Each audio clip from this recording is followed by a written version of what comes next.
So what do we do when we recognise that our inability to ask comes from childhood wounding? What do we do? I know back when I was asking from that wounded place inside of me, the unworthy place, the daddy doesn't want to spend time with me place, which was probably like my 4, 5, 6-year-old self, this is what it would sound like. It's like, oh, well, you probably don't want to spend time with me anyway this weekend. You're probably working. You probably have other things better to do than spend your time with me. So they're the kind of things that I would say. And my tone of voice, which we know is around 17% of communication, and body language is around 67% of communication. The words you say are only about 7%. So I was saying it in a tone of kind of disappointment and, you know, really, who would want to hang out with that kind of that kind of way of asking anyway, really? And you had a great example too, Jo. I used to say, I don't think you really want to know my opinion anyway. Like that, with that tone. Instead of me choosing to ask, to speak up, I'm preempting that he didn't want to know anyway. Yeah. So this is all the ways that we keep protecting ourselves from the feelings that we felt as children, and some of them are huge. You know, I remember one of my biggest ones was just being left at school. My dad forgot to come and pick me up, and I had to remember how bad that felt. It was just like all the rejection feelings. So this again is the amygdala. The ladies that are in the amygdala are going back and finding the files in it from all of your subconscious programs, your belief systems about life because of what happened to you.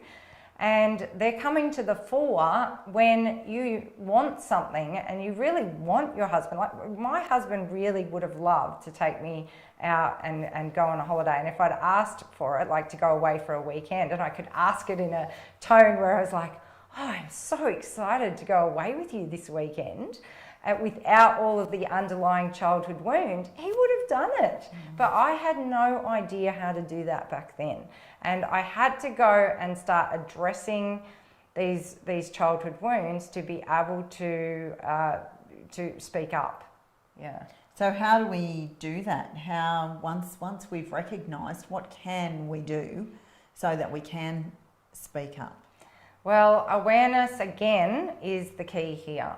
You have to start realizing that your husband is not the enemy.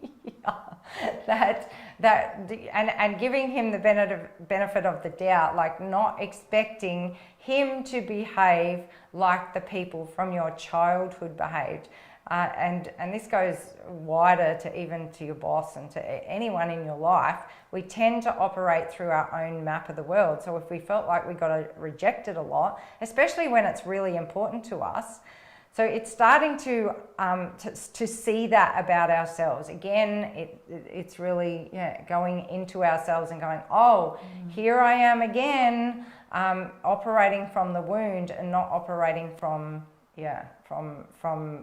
my actual need to want to do it. And I'm turning my husband, my partner, I'm expecting them to respond in the same way that 5-year-old or 6-year-old got responded to. Yeah, and it is just the recognition of this is so powerful. The awareness that your behaviour comes from childhood wounding. That in itself can help you make huge shifts. And as we often say, Jo, and this is why I told the story of me just being left at school. Like it wasn't a big T trauma like people talk about, because often you think, well, you know, my parents did all right. Like I had a great childhood.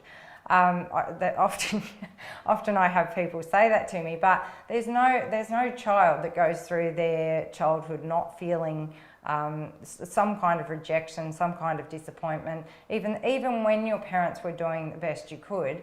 And by kind of denying the feelings that you felt, then the triggers just keep reoccurring, and you still don't, you can kind of stay in denial of them as well. So it's not about going back and blaming our parents, but it is about going back and acknowledging that, in those moments in childhood, you did feel that wound, and that is actually what is coming up here right now when you can't ask for what you want. Yeah. It's brilliant when you can make those links. Yes. So again, thank you for being courageous and joining us here and choosing to ditch the bitchin'.